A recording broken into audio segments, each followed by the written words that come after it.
Hello മക്കളെ, എല്ലാവർക്കും ഞങ്ങളുടെ പുതിയൊരു വീഡിയോയിലേക്ക് സ്വാഗതം. ഞാൻ നിങ്ങളുടെ സ്വന്തം മാൻ ഓഫ്. മക്കളെടാ, നമ്മൾ ഇന്ന് ഡിസ്കസ് ചെയ്യാൻ പോകുന്നത് നമ്മുടെ SSLC ഫിസിക്സിലെ 7th ചാപ്റ്റർ ഉണ്ടല്ലോ, അതായത് എനർജി മാനേജ്മെന്റ് അല്ലേ, ഊർജ്ജ പരിപാലനം എന്ന് പറഞ്ഞ ചാപ്റ്റർ.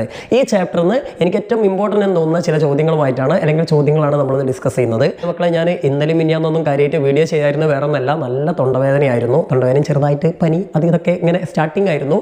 ഇപ്പോൾ ഏകദേശം ഒന്നൊന്ന് ക്ലിയർ ആയിട്ടുണ്ട്, എന്നാലും വല്ലാണ്ട് സ്ട്രെയിൻ എടുക്കാൻ പറ്റുന്നില്ല. അപ്പോൾ അതുകൊണ്ടാണ് എനിക്ക് നേരെ നിങ്ങളെ ഫേസ് ചെയ്തുകൊണ്ട് ഇതുപോലെ ഒരു വീഡിയോ ചെയ്യാൻ പറ്റാതിരുന്നത്. ഞാൻ പഴയ കുറച്ച് വീഡിയോകളൊന്ന് റീപോസ്റ്റ് ചെയ്തായിരുന്നു കഴിഞ്ഞ ദിവസങ്ങളിലൊക്കെ. മക്കൾ കണ്ടിട്ടുണ്ടാവുമെന്ന് വിചാരിക്കുന്നു. അതിനൊക്കെ കുറേ ചോദ്യങ്ങൾ നിങ്ങൾക്ക് നാളത്തെ ക്വസ്റ്റ്യൻ പേപ്പറിൽ പ്രതീക്ഷിക്കാം.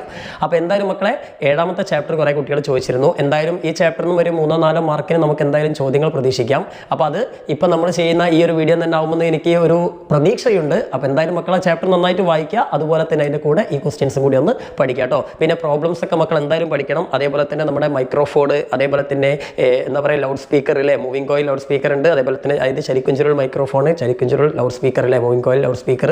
പിന്നെ അതേപോലെ തന്നെ മോട്ടോറുകൾ, DC മോട്ടോറുകൾ, ഇതിനൊക്കെ ചിത്രങ്ങളും കൂടി മക്കൾ പഠിച്ചു വെക്കണം. കാരണം ചിത്രം തന്നിട്ട് അതിലെ പാർട്സുകൾ എബിനൊക്കെ അടയാളപ്പെടുത്തിയിട്ട് അത് ഏതൊക്കെ പാർട്സുകളാണെന്ന് ചോദിക്കും, ആ പാർട്സുകളുടെ ഫംഗ്ഷൻ എന്താണെന്ന് ചോദിക്കും. അതേപോലെ ഇതിൻ്റെ വർക്കിംഗ് പ്രിൻസിപ്പിൾ, അതായത് നമ്മുടെ പ്രവർത്തന തത്വം എന്താണെന്ന് ചോദിക്കും. ഇങ്ങനത്തെ കാര്യങ്ങളൊക്കെ മക്കൾ പഠിച്ചു വെക്കണം. അതേപോലെ തന്നെ AC DC, പിന്നെ നമ്മുടെ സ്റ്റെപ്പ് അപ്പ് സ്റ്റെപ്പ് ഡൗൺ ട്രാൻസ്ഫോമറുകൾ അല്ലേ, ഇതിൻ്റെയൊക്കെ പിക്ചറുകൾ തന്നിട്ട് ഇത് ഏതാണെന്ന് ചോദിക്കും, അല്ലെങ്കിൽ ഇതിൻ്റെ പാർട്സുകൾ എന്തൊക്കെയാണ്, അതിൻ്റെ ഫംഗ്ഷൻ എന്താണെന്ന് ചോദിക്കും. അപ്പോൾ അങ്ങനെയുള്ള ചിത്രങ്ങളൊക്കെ മക്കൾ എന്തായാലും പഠിച്ചു വെക്കണം. അതേപോലെ തന്നെ നമ്മുടെ കോൺകേവ് ലെൻസ്, കോൺവെക്സ് ലെൻസ്, ഇതിനൊക്കെ കാര്യങ്ങൾ പഠിച്ചു വെക്കണം. കോൺകേവ് ലെൻസുമായി ബന്ധപ്പെട്ട ചോദ്യങ്ങളുണ്ട്, മാഗ്നിഫിക്കേഷൻ, അതായത് ആവർത്തനം കാണാനുള്ള. അപ്പോൾ അതൊന്നും ചെയ്യാൻ ഇപ്പോൾ ടൈമില്ല, ഒന്നാമത് വല്ലാണ്ട് സ്ട്രെയിൻ എടുക്കാൻ വയ്യ. അപ്പോൾ അതുകൊണ്ടാണ്. അപ്പോൾ അതിൻ്റെയൊക്കെ പ്രോബ്ലങ്ങൾ വേണമെങ്കിൽ നമ്മൾ ഓൾറെഡി നമ്മുടെ ചാനലിൻ്റെ പ്ലേലിസ്റ്റിൽ SSLC ഫിസിക്സ് എന്ന പ്ലേലിസ്റ്റിൽ നമ്മൾ പഴയത് ചെയ്ത് വെച്ചിട്ടുണ്ട്. വീഡിയോകളൊക്കെ മക്കൾക്ക് കാണാൻ പഠിക്കുക. അപ്പോൾ എന്തായാലും ഇത്തരം പ്രോബ്ലങ്ങളൊക്കെ മക്കൾ പഠിക്കണം. അതേപോലെ പവർ കണ്ടുപിടിക്കാനുള്ള പ്രോബ്ലം ഉണ്ട്. പിന്നെ സീരീസ് പാരലൽ കണക്ഷനുമായിട്ട് ബന്ധപ്പെട്ട സംഭവങ്ങളൊക്കെ നിങ്ങൾ അതിൻ്റെ ഫീച്ചേഴ്സൊക്കെ പഠിക്കണം. അപ്പോൾ ഇതൊക്കെ നാളെ നിങ്ങൾക്ക് വരാൻ സാധ്യതയുള്ള ക്വസ്റ്റ്യൻസ് ആണ്. Safety, fuse, okay. അപ്പോൾ ഇതൊക്കെ ഒന്ന് ഓർത്ത് വെക്കണം. അപ്പോൾ ഏതായാലും നമുക്ക് ഈ ചാപ്റ്ററിലേക്ക് കടക്കാം. ഈ ചാപ്റ്ററിൽ നമുക്കറിയാം മക്കളെ, ഫ്യൂവൽസിനെ കുറിച്ച്, ഇന്ധനങ്ങളെ കുറിച്ചാണ് നമ്മൾ മെയിനായിട്ട് ഫസ്റ്റ് ടോപ്പിക്കിൽ പഠിക്കുന്നത് അല്ലേ. ഇന്ധനം എന്ന് പറഞ്ഞാൽ നമുക്കറിയാം, കത്തുന്ന സമയത്ത് എന്ത് തരുന്ന ഹീറ്റ് എനർജി അല്ലേ, അതായത് താപോർജ്ജം പുറത്ത് വിടുന്ന ഒരു സംഭവമാണ് നമ്മുടെ ഇന്ധനങ്ങൾ അല്ലെങ്കിൽ ഫ്യൂവൽസ് എന്ന് പറയുന്നത് അല്ലേ. ഇപ്പോൾ വിറകായാലും നമ്മളൊക്കെ ഇന്ധനമാണല്ലേ, നമ്മളൊക്കെ കത്തിക്കഴിഞ്ഞാൽ എന്ത് ചെയ്യും, കത്തിക്കഴിഞ്ഞാൽ ചൂട് പുറത്തേക്ക് വരും അല്ലേ. ഇപ്പോൾ പെട്രോൾ, ഡീസൽ, കൽക്കരി അല്ലേ, കോള്, അതേപോലെ തന്നെ വിറക്, പിന്നെ ചാണകവഴലി അല്ലേ, അതായത് നമ്മൾ ഉണക്കി കഴിഞ്ഞാൽ കൗടങ്ങുണ്ടല്ലോ, ഇതൊക്കെ ഇന്ധനങ്ങളൊക്കെ കത്തുമ്പോൾ നമുക്ക് എന്ത് ചെയ്യും, നമ്മൾ ഹീറ്റ് എനർജി തരില്ലേ. അപ്പോൾ ഇത്തരം സാധനങ്ങൾക്കാണ് നമ്മൾ ഫ്യൂവൽസ് അല്ലെങ്കിൽ ഇന്ധനം എന്ന് പറയാം. പക്ഷേ ഈ ഫ്യൂവൽസിൽ നല്ല ഫ്യൂവൽ ഏതാണ് അല്ലെങ്കിൽ മോശം ഫ്യൂവൽ ഏതാണ് എന്നൊക്കെ നമുക്കിതിൽ നമ്മൾ മനസ്സിലാക്കുന്നില്ല. നല്ല ഫ്യൂവലിൻ്റെ ക്വാളിറ്റി എന്തൊക്കെയാണ്, കത്തുമ്പോൾ നല്ലോണം എനർജി തരണം അല്ലേ.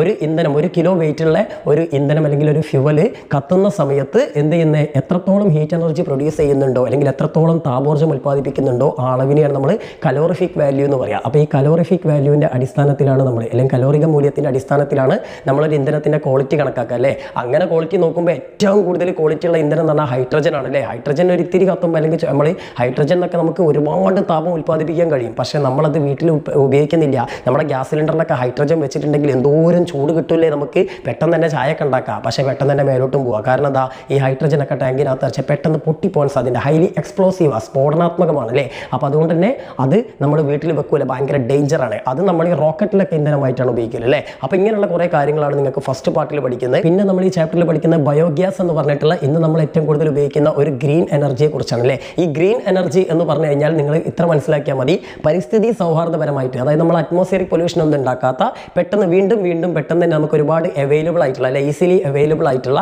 പെട്ടെന്ന് റിന്യൂവബിൾ ആയിട്ടുള്ള, പുനരുജ്ജീവിപ്പിക്കാൻ കഴിയുന്ന, അതായത് പെട്ടെന്ന് തന്നെ പ്രകൃതിയുടെ സ്വാഭാവികമായ മാറ്റത്തിലൂടെ നമുക്ക് വീണ്ടും കിട്ടുന്ന, അതായത് പെട്ടെന്ന് തീർന്നു പോകില്ല, അങ്ങനെയൊക്കെയുള്ള എനർജി സോഴ്സുകളെ നമ്മൾ ഗ്രീൻ എനർജി എന്ന് പറയാം അല്ലേ. എന്നാൽ ബ്രൗൺ എനർജി എന്ന് പറഞ്ഞ സാധനം, ഉദാഹരണത്തിന് ഫോസിൽ ഫ്യൂവൽസ് ഉണ്ട്, അതായത് നമ്മുടെ കൽക്കരി, അതേപോലെ തന്നെ ഡീസൽ, പെട്രോളിയം അല്ലേ, അതായത് കോളൊക്കെ ഉണ്ടല്ലോ, ഇങ്ങനെയൊക്കെയുള്ള സാധനങ്ങൾ. ഇത് നമുക്കറിയാം മില്യൺസ് ഓഫ് ഇയേഴ്സ് ഭൂമിൻ്റെ അടിയിൽ കിടന്നിട്ട് പ്ലാന്റ്സിൻ്റെയും ആനിമൽസിൻ്റെ ഒക്കെ ഡീക്കേഡ് പാർട്സ് അല്ലേ, ജീർണിച്ചഴിഞ്ഞ ഭാഗത്തു നിന്നൊക്കെയാണ് ഈ കോളും അതേപോലെ തന്നെ പെട്രോളിയം പ്രോഡക്റ്റുകളൊക്കെ ഉണ്ടാവുന്നത്. അപ്പോൾ ഇതിനെ ഫോസിൽ ഫ്യൂവൽസ് അല്ലെങ്കിൽ ഫോസിൽ ഇന്ധനങ്ങൾ എന്നാണ് വിളിക്കുന്നത്. ഇതിൻ്റെയൊക്കെ പ്രശ്നം അത് റിന്യൂവബിൾ അല്ല, പുനരുജ്ജീവിപ്പിക്കാൻ കഴിയില്ല, ഉപയോഗിക്കുന്നതനുസരിച്ച് തീർന്നു പോകും. അതുപോലെ തന്നെ ഇതൊക്കെ കത്തുന്ന സമയത്ത് ഒരുപാട് എന്ത് ചെയ്യുന്നുണ്ട്, അറ്റ്മോസ്ഫിയറിക് പൊല്യൂഷൻ ഉണ്ടാവും, ഒരുപാട് ഹാംഫുൾ ആയിട്ടുള്ള ഗ്യാസസ്, വാതകങ്ങളൊക്കെ പുറത്തേക്ക് വരും അല്ലേ. പിന്നെ അതേപോലെ എക്സ്പെൻസീവ് ആണ്, ചിലവ് കൂടുതലാണ്, ഇങ്ങനെ ഒരുപാട് പ്രശ്നങ്ങളുണ്ട്. അപ്പം ഗ്രീൻ എനർജി, ബ്രൗൺ എനർജിയൊക്കെ മക്കൾ എന്തായാലും നോട്ട് ചെയ്ത് വെക്കണം, എക്സാമ്പിളൊക്കെ പഠിക്കണം. അപ്പോൾ ഇതിൽ നമ്മൾ മനസ്സിലാക്കേണ്ട ഏറ്റവും പ്രധാനമായിട്ട് നമ്മളിന്ന് കൂടുതൽ യൂസ് ചെയ്യുന്ന ഒരു ഗ്രീൻ എനർജി സോഴ്സ് ആണ് നമ്മുടെ ബയോഗ്യാസ് എന്ന് പറയുന്നത്. പലരുടെയും വീടുകളിലൊക്കെ ബയോഗ്യാസുകളും ബയോഗ്യാസ് പ്ലാന്റുകളൊക്കെ ഉണ്ടാവും അല്ലേ.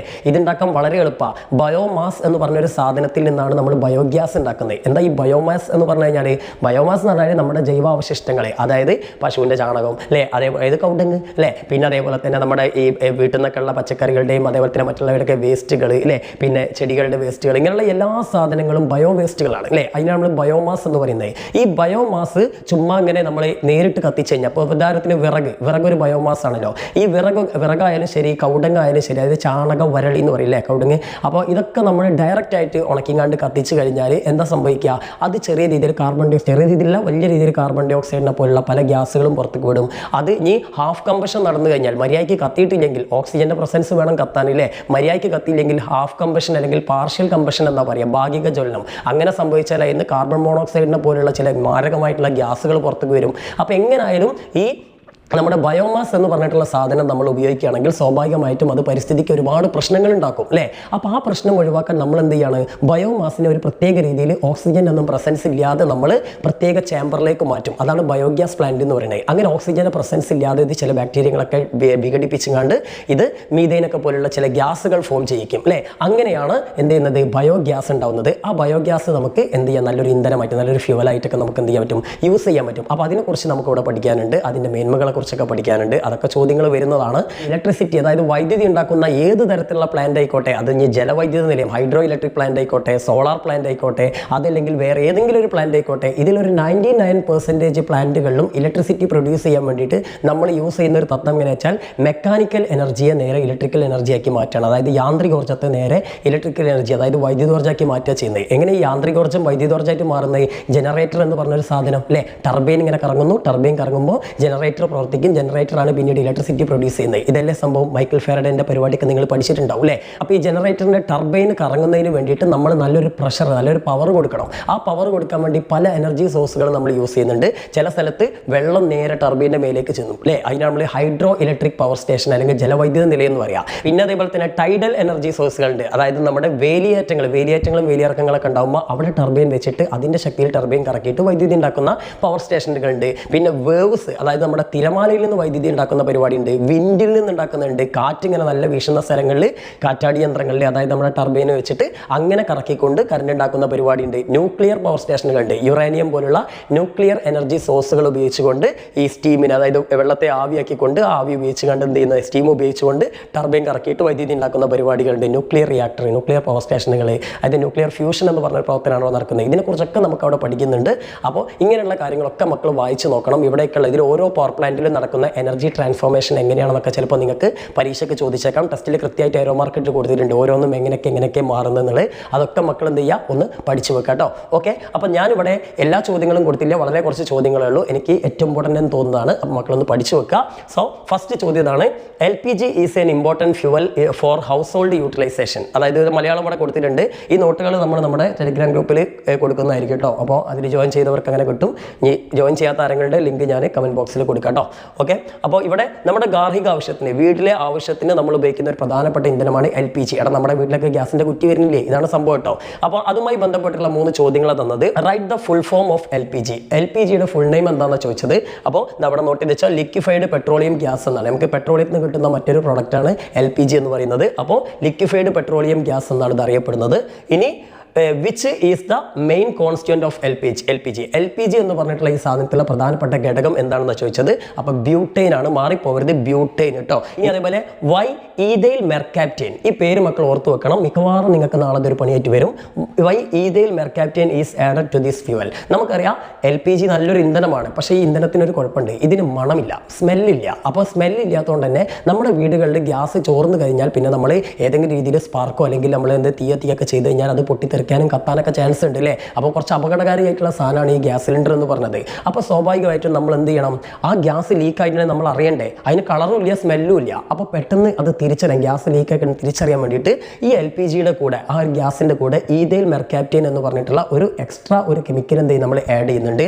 ആ ഈഥൈൽ മെർകാപ്റ്റൈൻ ഒരു വൃത്തികെട്ട ഗന്ധമാണ് അല്ലേ. ആൾക്കാർ ചീമുട്ടയുടെ ഗന്ധം എന്ന് പറയുന്നത്, ചിലർക്ക് ചീഞ്ഞ കേബേജിൻ്റെ ഗന്ധം എന്ന് പറയുന്നത്, എന്തെങ്കിലും തേങ്ങ ആയിക്കോട്ടെ, എന്തായാലും ഓരോരുത്തർക്ക് ഓരോ ഗന്ധമാണ് LPGക്ക് ഉണ്ടാവും അല്ലേ. അപ്പോൾ ഓരോരുത്തരുടെ ഫീലിംഗ് ആണ്. എന്തായാലും LPGക്ക് ഒരു ഗന്ധമുണ്ട്. നിങ്ങൾക്കറിയില്ല ഗ്യാസ് തുറന്നിട്ട് മഞ്ഞ് പുറത്ത് തുറക്കാൻ നിൽക്കണ്ട കേട്ടോ, കത്തിപ്പോവും. അപ്പോൾ എന്തായാലും തുറക്കുമ്പോൾ ഒരു സ്മെല്ല് വരുന്നില്ലേ? ശരിക്കും അത് LPGൻ്റെ സ്മെല്ലല്ല, LPGയിൽ ആഡ് ചെയ്തിട്ടുള്ള ഈഥൈൽ മെർക്കാപ്റ്റൈൻ്റെ ഗന്ധമാണ്. അപ്പോൾ എന്തിനാണ് ആഡ് ചെയ്യുന്നത്?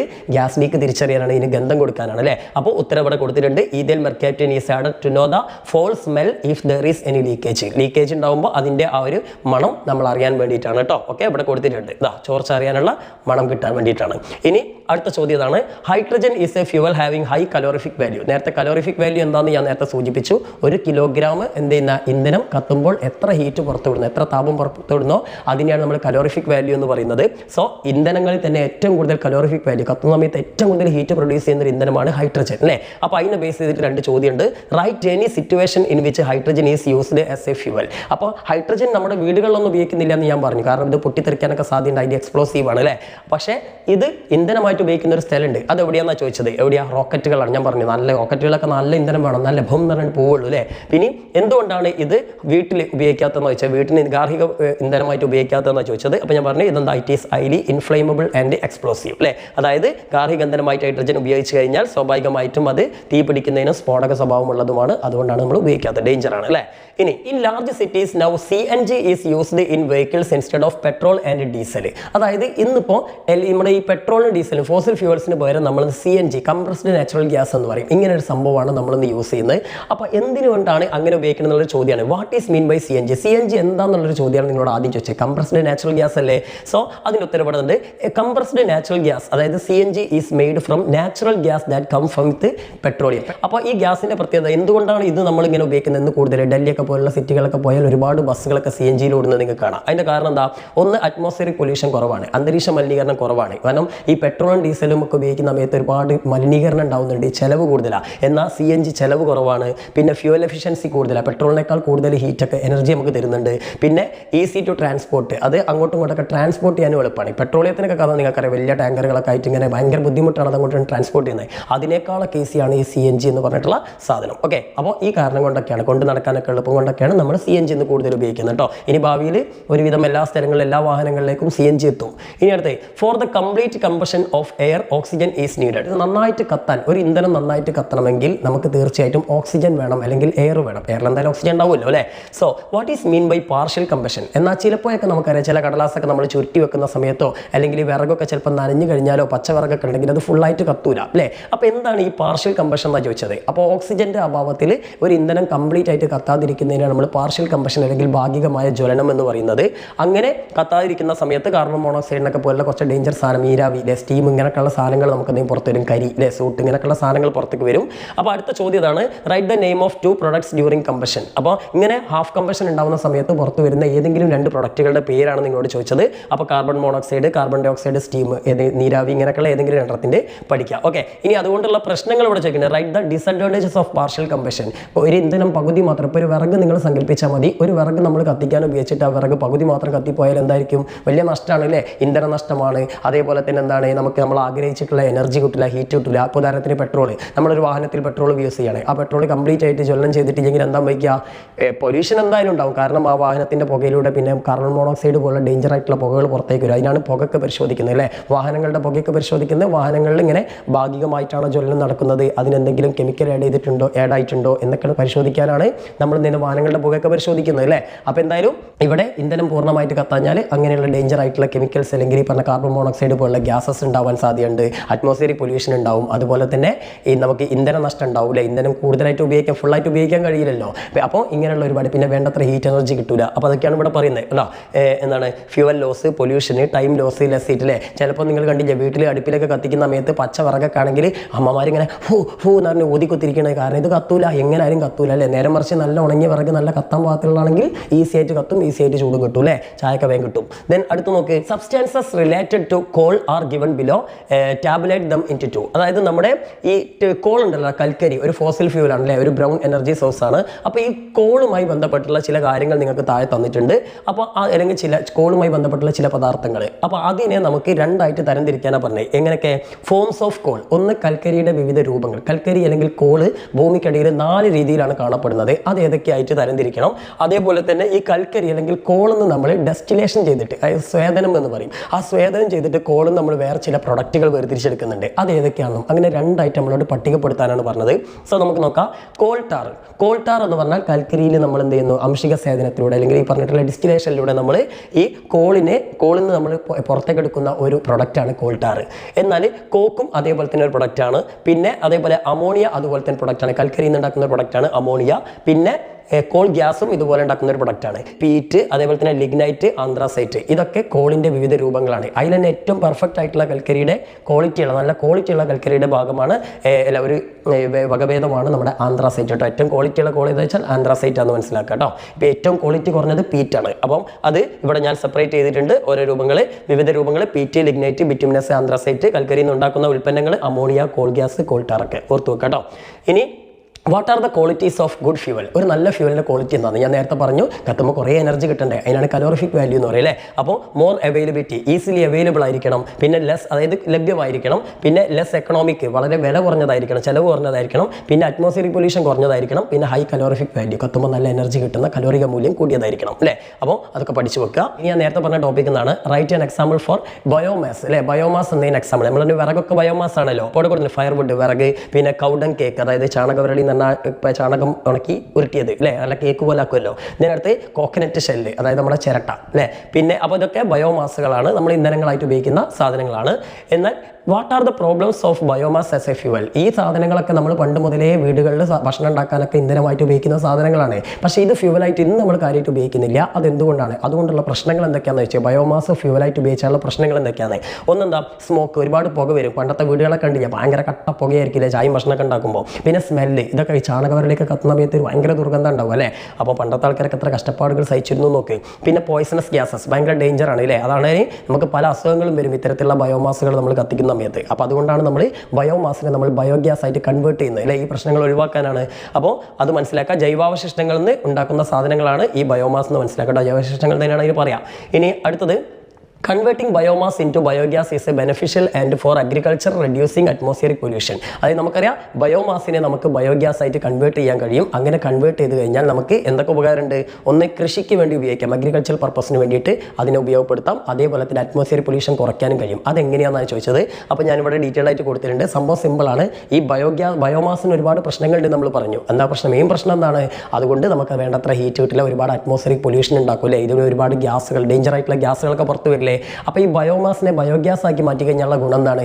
അത് അറ്റ്മോസ്ഫിയറിന് ഡേഞ്ചറൈസ് അല്ലാത്തൊരു സാധനമാണ് ബയോഗ്യാസ്. അപ്പോൾ നമുക്ക് എൻവയോൺമെൻറ്റൽ പൊല്യൂഷൻ കുറയ്ക്കാൻ കഴിയും. ഈ ബയോമാസ് വെറുതെ എവിടെയെങ്കിലൊക്കെ ഡംപ് ചെയ്ത് കഴിഞ്ഞാൽ, ചവറായിട്ടൊക്കെ കൂട്ടിയിട്ട് കഴിഞ്ഞാൽ അതിൽ നിന്നൊക്കെ പല ഡേഞ്ചറസ് ആയിട്ടുള്ള ഗ്യാസുകളൊക്കെ പുറത്ത് വന്ന് അതും നമുക്ക് വളരെ മലിനീകരണമാകും. ഈ ചാണകമായാലും മറ്റുള്ളതൊക്കെ പ്രകൃതിയിൽ ഇങ്ങനെ കിടന്നു കഴിഞ്ഞാൽ അത് നമ്മുടെ പരിസ്ഥിതിക്ക് കേടാണ് അല്ലേ.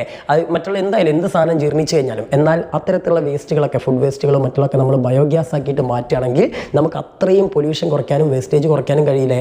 മാത്രമല്ല, ഇതിൽ നിന്ന് വരുന്ന വേസ്റ്റ് നമ്മൾ സ്ലറി എന്നാണ് പറയുക അല്ലേ. ഈ സ്ലറി നമുക്ക് നല്ലൊരു വളമാണ്, നമുക്ക് ഫെർട്ടിലൈസർ ആയിട്ട് ഉപയോഗിക്കാം. അപ്പോൾ കൃഷിക്കും ഗുണമാണ്. ഒരു വടിക്ക് രണ്ട് പക്ഷി, ഒന്ന് നമുക്ക് ഇന്ധനമായിട്ട് ഉപയോഗിക്കാം, കൃഷിക്ക് വളമായിട്ട് ഉപയോഗിക്കാം, ഫെർട്ടിലൈസർ ആയിട്ട് ഉപയോഗിക്കാം. അപ്പോൾ ആ കാര്യങ്ങളാണ് മക്കൾ ഇതിൽ എഴുതേണ്ടത് കേട്ടോ. ഓക്കെ, ഇനി അടുത്ത് write the situations in which the following materials are used to relate fuels. ഫ്യൂവൽസുമായി ബന്ധപ്പെട്ട കുറച്ച് കാര്യങ്ങളുണ്ട്, ഈ സംഭവം കുറച്ച് മെറ്റീരിയൽസ് ഉണ്ട്. ഇതിൻ്റെ ബന്ധങ്ങൾ എന്താണെന്നാണ് കാണിക്കേണ്ടത്, ഇന്ധനവുമായിട്ടുള്ള ബന്ധം. ഒന്ന്, ഈഥൈൽ മെർക്കാപ്റ്റൈൻ, അത് നമ്മൾ ഓൾറെഡി പറഞ്ഞു, LPGയിൽ സ്മെല്ല് കൊടുക്കാനുള്ളതാണ്. ഇനി എൻറിച്ച്ഡ് യുറേനിയം, സമ്പുഷ്ട യുറേനിയം എന്ന് പറഞ്ഞാൽ ഞാൻ നേരത്തെ നിങ്ങളെ സൂചിപ്പിച്ചു, അതായത് ന്യൂക്ലിയർ പവർ റിയാക്ടറുകളിൽ ഇന്ധനമായിട്ട് ഉപയോഗിക്കുന്ന അല്ലെ, ആണവ നിലയങ്ങളിൽ. ഓക്കെ, ഇനി അടുത്ത ചോദ്യം ഇതാണ്, find out the odd one and write the reason. ഇങ്ങനെയുള്ള ചോദ്യങ്ങളൊക്കെ നിങ്ങൾക്ക് പ്രതീക്ഷിക്കാം. നിങ്ങൾക്ക് താഴെ ഒരു 3-4 തന്നിട്ടുണ്ട്. ഇതിൽ ഒരുത്തൻ ഒറ്റപ്പെട്ടവനാണ്, കൂട്ടത്തിൽ പെടാത്തവനാണ്. അവനെ തിരഞ്ഞെടുക്കുക. എന്നിട്ട് എന്തുകൊണ്ടാണ് അവൻ കൂട്ടത്തിൽ പെടാത്തുള്ള റീസണും കൂടി ഇതാണ്. വെറുതെ തിരഞ്ഞെടുത്തിട്ട് മാത്രം കാര്യമില്ല. സോ അവിടെ diesel, LPG, coal gas, petrol. ഇത് വായിക്കുമ്പോൾ തന്നെ നിങ്ങൾക്ക് മനസ്സിലാവും. ഇതിൽ കോൾ ഗ്യാസ് എന്ന് പറഞ്ഞിട്ടുള്ളത് കൽക്കരിയിൽ നിന്ന് ഉണ്ടാക്കുന്ന കൽക്കരിയുടെ പ്രൊഡക്റ്റാണ്, കോളിൻ്റെ പ്രൊഡക്റ്റാണ്. ബാക്കിയുള്ളതെല്ലാം പെട്രോളിയത്തിൻ്റെ പ്രൊഡക്റ്റുകളാണ് അല്ലേ. അപ്പോൾ ഇതാണ് അതിൻ്റെ ആൻസർ. ഇവിടെ കൊടുത്തിട്ടുണ്ട് coal gas, others are taken from petroleum. Okay, മറ്റുള്ളതൊക്കെ പെട്രോളിയത്തിൽ നിന്ന് എടുക്കുന്നതാണ്. ഇനി അടുത്ത solar energy, wind energy, nuclear energy. ഇതിൽ ഞാൻ നേരത്തെ പറഞ്ഞു ബ്രൗൺ എനർജിയും അതേപോലെ ഗ്രീൻ എനർജിയും പറഞ്ഞു. ഇത് സോളാർ, അതായത് സൗരോർജ്ജം എന്ന് പറഞ്ഞു കഴിഞ്ഞാൽ അത് ഗ്രീൻ എനർജിയാണ്. അതായത് അന്തരീക്ഷത്തിന് മലിനീകരണം, പൊല്യൂഷൻ ഒന്നും ഉണ്ടാക്കാത്ത, അതുപോലെ തന്നെ റിന്യൂവബിൾ ആയിട്ടില്ല, പുനരുജ്ജീവിക്കാൻ കഴിയുന്നതല്ലേ. അപ്പോൾ ഇത് എന്താണ്, ഗ്രീൻ ആണ്. അതുപോലെ വിൻഡ് എനർജിയും കാറ്റിൽ നിന്നുണ്ടാക്കുന്നതും ഗ്രീൻ എനർജിയാണ്. അപ്പോൾ ആരാ പുറത്തുള്ളത്? ന്യൂക്ലിയർ എനർജിയാണ്, ഓട് 1. അപ്പോൾ അതെന്താ സാധനം എഴുതിയാൽ മതി, അത് ബ്രൗൺ എനർജിയാണ്, ബാക്കിയുള്ള ഗ്രീൻ എനർജിയാണെന്ന് എഴുതി കഴിഞ്ഞാൽ പ്രശ്നം കഴിഞ്ഞു. ഓക്കെ, ഇനി അടുത്ത ചോദ്യമാണ്, from the following sources find out the the source of green energy. താഴെ നിങ്ങൾക്ക് 6 തന്നിട്ടുണ്ട്. ഈ 6 ഗ്രീൻ എനർജി ഏതൊക്കെയെന്ന് ഐഡന്റിഫൈ ചെയ്യാനാണ് പറഞ്ഞത്. അറ്റോമിക് റിയാക്ടേഴ്സ് നമുക്ക് കണ്ടാൽ തന്നെ അറിയാം. ന്യൂക്ലിയർ പവർ സ്റ്റേഷൻ, ആണവ നിലയങ്ങൾ, യുറേനിയം, തോറിയം ഇങ്ങനെയൊക്കെയുള്ള സാധനങ്ങളില്ലേ, ഇതൊക്കെ ഡേഞ്ചർ ആണ് അല്ലേ. അപ്പോൾ അത് എന്താണ്? അത് ബ്രൗൺ എനർജിയാണ്. ഇനി അടുത്ത് സോളാർ സെൽസ്, അത് സൂര്യൻ, അപ്പോൾ ഒന്നിനെ ഓർത്താൽ മതി, അത് ഗ്രീൻ എനർജിയാണ്. പിന്നെ തെർമൽ പവർ സ്റ്റേഷൻ, നമ്മുടെ താപവൈദ്യുത നിലയങ്ങൾ, അതായത് ഡീസൽ, പെട്രോൾ, കോൾ, ഇതൊക്കെ ഫോസിൽ ഇന്ധനങ്ങൾ ഉപയോഗിച്ചുകൊണ്ട് വെള്ളത്തെ ചൂടാക്കിക്കൊണ്ട് നമ്മൾ ടർബൈൻ കറക്കി വൈദ്യുതി ഉണ്ടാക്കുന്ന പരിപാടിയാണ്. അപ്പോൾ സ്വാഭാവികമായിട്ടും ഈ താപവൈദ്യുത നിലയങ്ങൾ, തെർമൽ പവർ സ്റ്റേഷന് നമ്മുടെ ബ്രൗൺ എനർജിയാണ്. പിന്നെ ടൈഡൽ പവർ സ്റ്റേഷൻ, തിരമാല എന്ന് ഓർത്താൽ തന്നെ നാച്ചുറൽ അല്ലേ, അപ്പോൾ അത് ഗ്രീൻ എനർജിയാണ്. പിന്നെ ഹൈഡ്രോ ഇലക്ട്രിക് പവർ സ്റ്റേഷൻ, ജലവൈദ്യുതം, അതും നമുക്ക് ബുദ്ധിമുട്ടുണ്ടാക്കുന്നതല്ല, അപ്പോൾ അതുകൊണ്ട് അതും ഗ്രീൻ എനർജിയാണ്. പിന്നെ വിൻഡ് മിൽ, അതും ഗ്രീൻ എനർജിയാണ്. അപ്പോൾ അവിടെ കൊടുത്തിട്ടുണ്ട് 2, 4, 5, 6 ഗ്രീൻ എനർജിയാണ് കേട്ടോ. ഓക്കെ, ഇനി അടുത്ത ചോദ്യം, find the relation and fill in the blanks. ഇവിടെ നിങ്ങൾക്ക് 2 സാധനങ്ങൾ തന്നെ എ ബി എന്ന് പറഞ്ഞിട്ട് ഇത് നമ്മളെ ബന്ധം കണ്ടെത്തിയിട്ട് പുതിയ ബ്ലാങ്ക് ആയിട്ടുള്ള സ്ഥലം ഫില്ല് ചെയ്യാനാണ് പറഞ്ഞത്. ഇവിടെ കെറോസിൻ, പെട്രോളിയം ഏല് തന്നിട്ടില്ലേ. കെറോസിനും പെട്രോളിയം നമ്മളെ ബന്ധം എന്താ? പെട്രോളിയത്തിൽ നിന്ന് ഉണ്ടാക്കുന്ന ഒരു പ്രൊഡക്റ്റാണ് കെറോസിൻ, മണ്ണെണ്ണ, ഡീസൽ ഇങ്ങനെയൊക്കെയുള്ള സാധനങ്ങൾ, LPG, ഇതൊക്കെ നമ്മൾ പെട്രോളിയം പ്രൊഡക്റ്റുകളാണ് അല്ലേ. അതേപോലെ അമോണിയ എന്തിൽ നിന്ന് ഉണ്ടാക്കുന്നത് ചോദിച്ചത്. അമോണിയ നമ്മൾ നേരത്തെ പഠിച്ചില്ല, അമോണിയ കോൾ ഗ്യാസ്, കോൾ ടാറൊക്കെ എന്തെന്ന് ഉണ്ടാക്കണ? നമ്മുടെ കോളിൽ നിന്ന് ഉണ്ടാക്കണതാണ്, കൽക്കരിയിൽ നിന്ന് ഉണ്ടാക്കണം. അപ്പോൾ അവിടെ ആൻസർ എന്താ വേണ്ടി? കോൾ. ഇനി അടുത്തത് LPGന്റെ ഒരു പ്രധാന പ്രൊഡക്റ്റാണ് ഇത്, പ്രൊഡക്റ്റാണ് ഇത് ബ്യൂട്ടൈൻ അല്ലേ. പ്രധാന ഘടകം LPGയിലുള്ള പ്രധാന ഘടകമാണ് ബ്യൂട്ടൈൻ. അങ്ങനെയാണെങ്കിൽ CNG, കംപ്രസ്ഡ് നാച്ചുറൽ ഗ്യാസ് അല്ലേ, അതിലുള്ള പ്രധാന ഘടകം ഏതാ വെച്ചാൽ അത് മീഥേൻ ആണ്. ഓക്കെ, ഒന്ന് ബ്യൂട്ടൈൻ, മറ്റൊന്ന് മീഥേൻ. ഓർത്ത് വെക്കണേ, മാറിപ്പോരുത് അങ്ങോട്ട് കേട്ടോ. അപ്പോൾ മക്കളെ, ഇത്രയും ചോദ്യങ്ങളാണ് ഞാൻ ഈ ചാപ്റ്ററിൽ നിന്ന്. ബാക്കിയുള്ള ടോപ്പിക്കുകളൊക്കെ ഞാൻ നിങ്ങൾക്ക് പറഞ്ഞു തന്നു, അതുകൂടി മക്കൾ ഉൾപ്പെടുത്തിയിട്ട് പഠിക്കുക. അപ്പോൾ എല്ലാവരും സെറ്റ് ആക്കുക. ഞാൻ പറഞ്ഞിട്ടുള്ള ടോപ്പിക്കുകളൊക്കെ നാളെ പഠിച്ചിട്ട് പോട്ടോ. അപ്പോൾ എല്ലാവർക്കും ഓൾ ദി ബെസ്റ്റ്.